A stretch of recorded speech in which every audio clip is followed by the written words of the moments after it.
صدر موقف العماد رودولف هيكل قائد الجيش المشهد بعد تغريدة السيناتور الأمريكي جراهام اللي بيقول فيها إنه القائد رفض يسمي الحزب كمنظمة إرهابية، وبيتابع بالقول إنه الجيش هو حليف غير موثوق للولايات المتحدة، وهو قطع اجتماعه مع القائد بعد هيدا الكلام.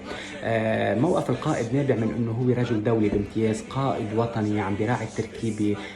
بلبنان، عم بيحافظ على السلم والاستقرار الأهلي، ولازم نثني على هيدا الموقف،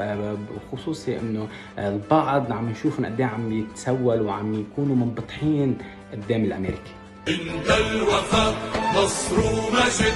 تستشهدوا ما بتنحني يا جيش، اسمك بالوجد كلمات نصر الاولين. عند الوفاء نصر ومجد تستشهدوا ما بتنحني يا جيش، اسمك بالوجد كلمات